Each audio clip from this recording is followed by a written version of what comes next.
Since Deep2VP updated to 3.5 last year, I didn't get a chance to make a demo video. So recently, I played around lighting again, and I improved Deep2VP's lighting setup. Here we'll introduce Deep2VP 3.8 update in action and the changes since 3.5. So Deep2VP basically is using Deep to convert 3D position data. It keeps the multi-layers benefits from Deep and creates volumetric position data. Using this volumetric position data to create all the tools in this toolset. And that's why it was named Deep2VP. Let me roughly introduce these nodes. Deep2VPosition, a core node of this tool. It created position data from Deep and the data stored under DVPposition channel. This node needs to go first before using any nodes in this toolset, except DVPort. DVPort. This is a camera portal node. Concern multiple transformations applied on camera, so DVP mainly uses TCL expression to link with camera in the entire toolset. So DVPort provides an option to easily update different versions of camera or shot camera interchange. DVPmatte. Position matte and Deep process. Version 3.5 later added multiple matte functions, so can create different shapes of the mattes in Deep. DVPattern. Create noise and other patterns in Deep composite. DVProjection. Using position data for projection in Deep composite. This could be useful for CG patching, creating different matte shapes in Deep, and adding extra texture in Deep. This is the only tool to return non-Deep output. DVPsetLight. Using DVPposition to generate Deep normal, or feed in 2D Deep normal for Relight purpose. This one required DVPscene at the end to finish the Relight process.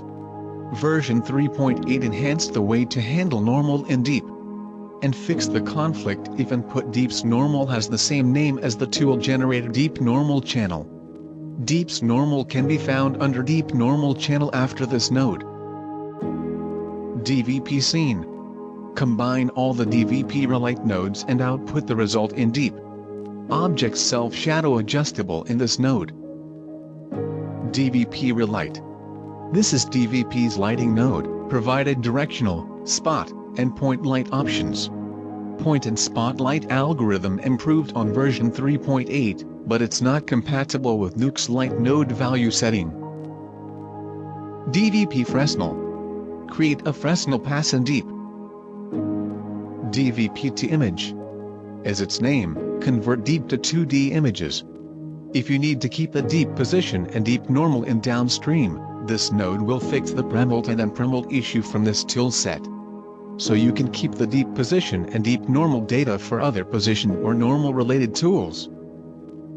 Deep2VPosition. Before using any DVP tools, use Deep2VPosition to create position data first. Select the camera which renders this Deep image, and link it by clicking this button. After that, you will find a Deep position generated under the DVPposition channel. You just need this node once in the DVP setup. DVPort. If you find the TCL link gives you difficulty to update the camera or share the setup to other shots, you can link to this DVPort node instead. Then connect the camera to this DVPort node. Keep in mind if there are any nodes or dots between the camera and this node will not work. So you can replace another camera here and won't break the other DVP tool setup. DVPmatte. DVPmatte is the same as other position masking tools, but this one process in Deep. It has several ways to select the mask area, 2D sample, place in 3D, link to any 3D nodes, snap the point and import the CHAN file. For 2D sample, click this button to activate the 2D sample. Place the picker and you can see the 3D position updated. Adjust the size if you need. Remember to turn off the 2D sample when you are done, otherwise the sample will be updated on every frame and won't stick with the area that you selected. When you have the panel open, you can find the point cloud in 3D view. So you can also adjust the matte in here as well. The selection of fall-off type was removed on 3.8, so mainly to use an out value to control the fall-off gradient. The setup shows you how fall off in out works. So the fall off in controls how smooth the core, and the fall off out controls how smooth the end.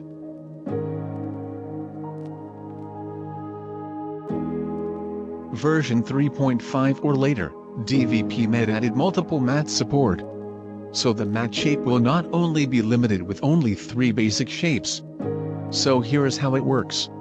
First, change the node type to multi-mattes. Then place another DVPmatte in downstream. Adjust a second matte. I create a matte on its body here. Now, I have a matte of its head and body. Create a third matte, but this time do something different. I use this matte to subtract the right side of its head and body.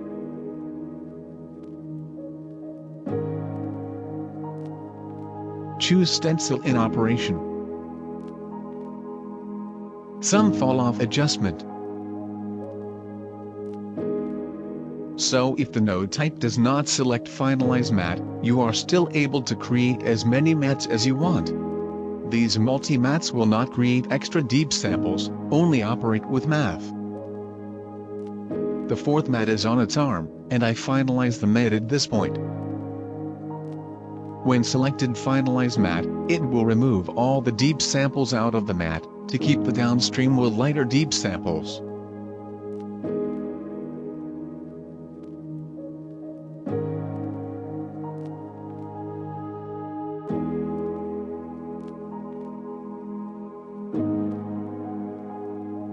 In the previous version, when there was a color correction before DVPmatte, the in-out color had a function problem, and now has been fixed on version 3.8, by using metadata. DVPattern. Using DeepPosition paths and TCL to create 7 different patterns in Deep.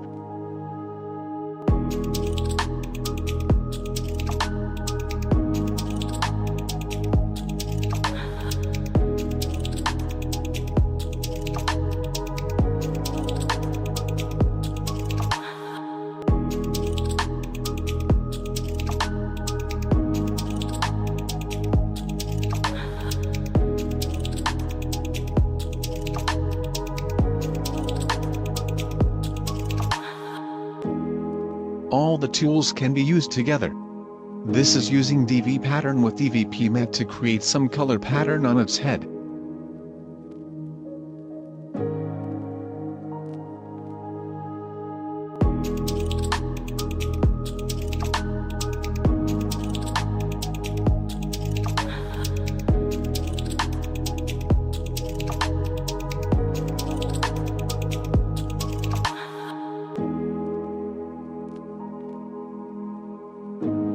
DVProjection.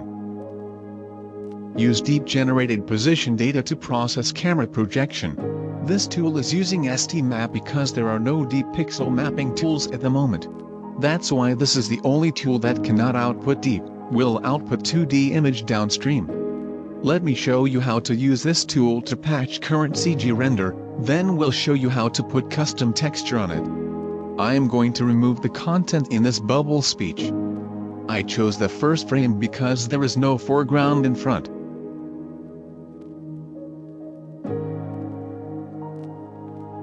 Then pull out DVProjection. Link the camera from this render. Check freeze frame and select the frame that I painted. Keep in mind that this frame hold only freeze the animation of the camera, not the texture input or deep input. So you will find those knobs under the camera setting have been linked. Go another frame, the bubble speech already patched, but it goes all the way to the background. That is because the projection supports deep volume, and that's why the tool has a Project Z range knob. Go to the reference frame, which is frame 101 here. Check the distance of the area that I patch. So the value is 8 point something. I put Project Z range into this range, so I will only project in this distance area. Any camera movement will be followed by the value from the reference frame. Check out other frames and the render.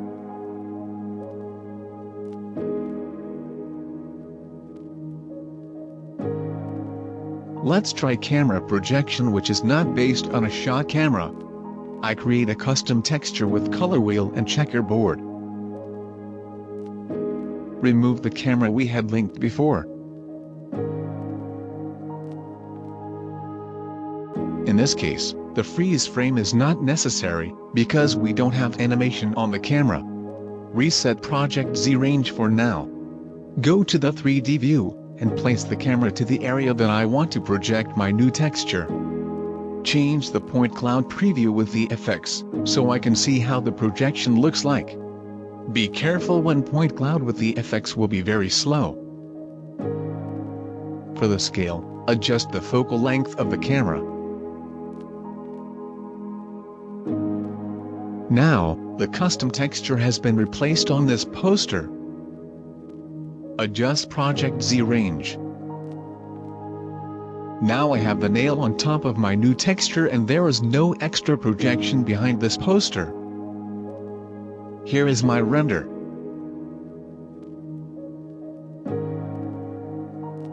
Last thing I want to mention is, DVProjection can output the wrap texture with the deep image or the wrap texture itself with alpha. It is also able to output UV only. So you can use STMap to displace the texture with your favor. But this UV data will not clamp by the Project Z range setting. Give you more options for your personal setup. In the old version, the link camera only linked to transformation knobs. It won't work if there is any other transformation on top. So version 3.8 will be linked to World Matrix now. You can find the matrix knob under camera settings. When you remove the link, it will convert the matrix data back to transformation with the axis here. The other update is scale and skew had been removed. If you need to scale the texture, use the focal length of the camera instead. If you have DVPsetLight, there will be a deep normal channel available. Because downstream of this node is not deep anymore, so this node updated the process to convert deep normal back to 2D comp. You can check these boxes under the MISC tab. Before we move on to Deep2VP lighting nodes, let me explain a little bit about the lighting system and this toolset. Deep2VPosition is a core node, it always places on top. DVPsetLight is a node to prepare the setup for lighting, so it has to be placed before any Deep2VP's lighting nodes. After that, DVPscene combines all the lighting nodes and finalizes the image result. DVPrelight and DVPfresnel have to place between DVPsetLight and DVPscene. You can place as many lighting nodes as you need. Due to Deep cannot pass the sample to another sample, even they are under the same coordinate. So the setup is using channels to calculate the lighting result. This node color in this toolset tells you what level they belong to. The first level is this 2 core nodes. Then these 5 nodes are the second level. They are supposed to connect level 1 nodes. These 2 are the third level, they are not supposed to connect first level, but the second level nodes. And this is another type of node, that's why it is in purple color. So the cycle system is level 2 connected to level 1, level 3 connects to level 2. Then DVPscene brings the tree back to level 2. DVPToImage to connect any level 2 nodes. Except DVProjection. DVPsetLight. This is the first node to start a DVPrelight system, and closing the Relight with DVPscene node at the end in this DVP toolset. The output of this node is all black in RGB, which is correct. That's because there is no light in the scene yet. When you are not sure if this node works, you can check the alpha and see if that remains the same. This node will prepare all the Relight setup downstream, such as normal and deep. There are 3 options to choose how to inject the normal and deep at this node. The first option, estimate normal from a deep position. This is not the best option, but could be a lifesaver if you don't have any normal pass. You have to link the camera on this option. The second option, inject 2D normal. This is still not the best option, but better than the first one. You may encounter edge problems with 2D normal. Maybe a filtered and unpromuled normal pass could do a better job. If you don't know what I'm talking about or want me to share how I work with that, drop a comment or message me on my page. The third option uses Deep's normal. This one required normal rendered in Deep. Since Deep cannot share samples from other samples, so this required fully rendering in Deep. When you select Input Deep Normal in this node, type in the channel name, so the channel will be shuffled for this tool. After this node, you will find that the Deep Normal channel has been created. You may wonder if the Deep Position is still necessary.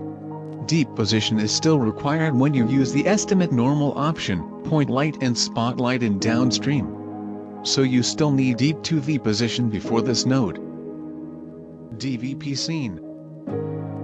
Before I go through DVPrelight, let's check out DVPscene first. I already did some lighting here and closed the setup with DVPscene at the end. DVPrelight setup cannot cast shadow on an object, but you can adjust the light shading under DVPscene. It has a knob called light shading. The default value is 0.1, which means to mix back 10% of the input color on light shading. If changed to 0.0 will be all dark.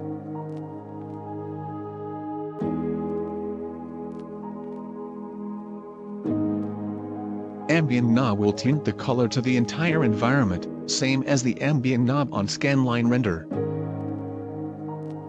DVPrelight. This is what the original image looks like.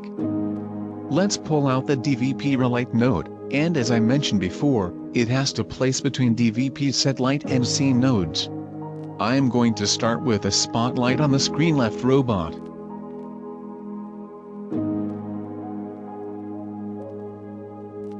Adjust the spotlight angle size. Assign the color of the light. Adjust the intensity of the light. Intensity will be affected by the world unit, but the brightness from the color won't. This fall-off setting is the same as DVPmatte's fall-off. Add another light.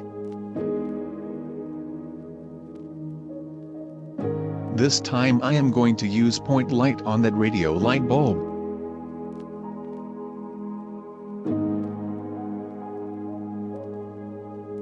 So you see the light area is huge here and I don't want that, so I lower the intensity.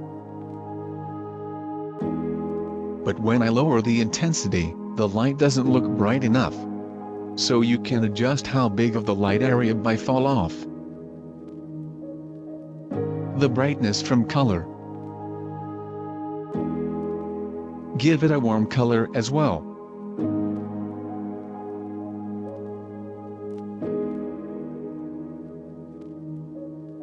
There are 3 bulbs, so I am going to duplicate it.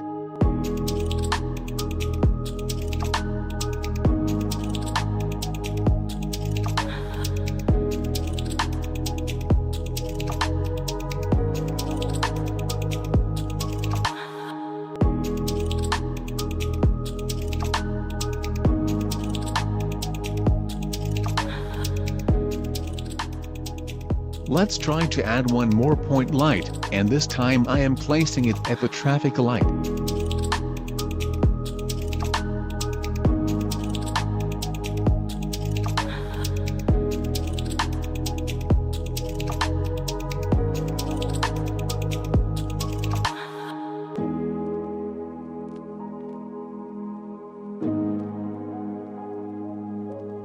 You can disable any nodes in this tree to get you a faster process.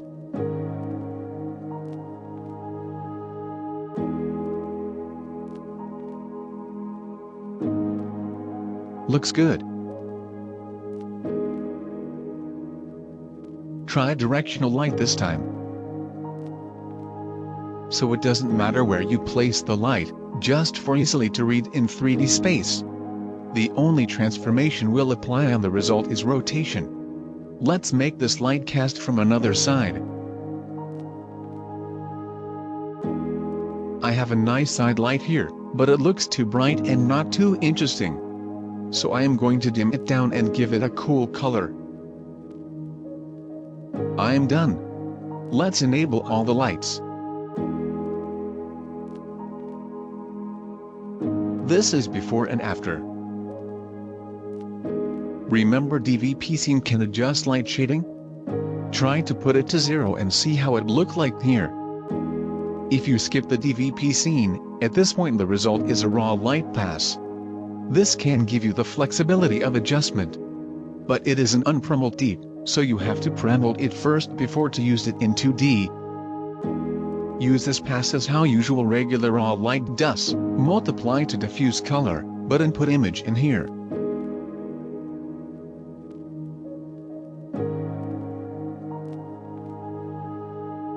My DVPscene setting is 0.1, so I put 0.9 on this merge multiply and I will get the same result as DVPscene.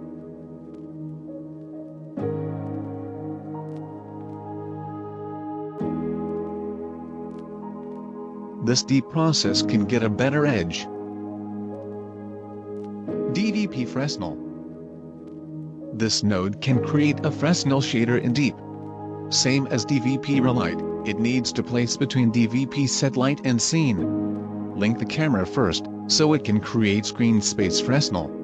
If you don't know what screen space that I'm talking about, check out PNZ Suite video here. So you can change the color and brightness on multiply knob. Exponential and out for the fall off range, it works as DVPmatte's fall off.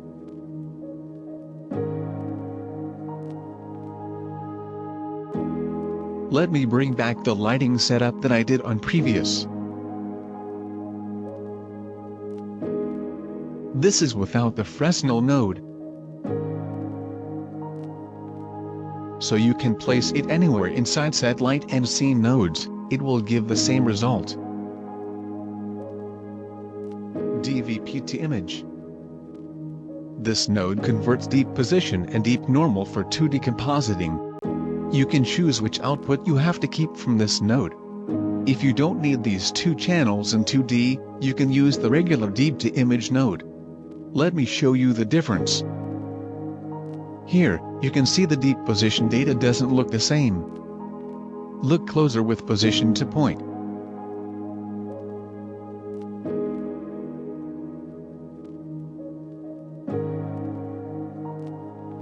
This one same as the image. Change to regular DVPtoImage. This doesn't look right.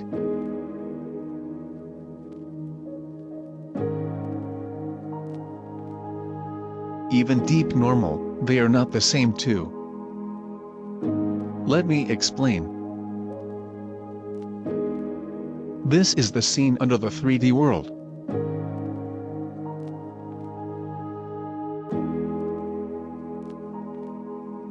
Same issue here, the position pass looks different. Let's pull out deep samples. At this pixel, we can see there are 4 deep samples, these included the anti-aliasing, even the surface is flat. The alpha shows you that some samples are transparent. In deep, it is using this equation to calculate the 2D pixel, A plus B minus A multiplied by B. This formula is the same as union on-channel merge. And also deep data is an absolute value, it isn't premulted by the alpha. So DVPtoImage will fix this issue, output the position and normal for 2D image.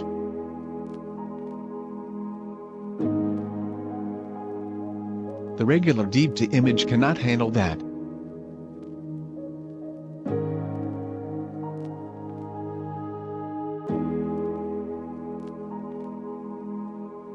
So after DVPtoImage, you can use any position and normal tool in 2D.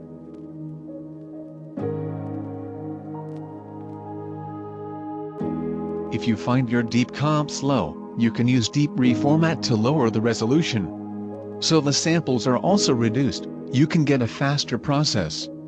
Deep doesn't involve much 2D coordinate, so it shouldn't break your script unless you use deep transform and bbox a deep crop. Deep normal is uncommon in many companies, but that is a very useful pass in deep. My deep boolean is also using deep normal data. If you want to get that by yourself, you can render this pass through scanline render, then use deep recolor to put the RGB back. The result is still pretty good. The downside is you can't get exactly a pixel filter and match the motion blur from CG render. If CG can render this pass could be good. My home computer rig is not a fancy setup. The following demo render time, around 20 to 30 seconds per frame. But sometimes I still encounter Nuke crashes, especially the script with heavy geo. You can try to put this command on any write nodes, and that will fix most of the crashes in my case.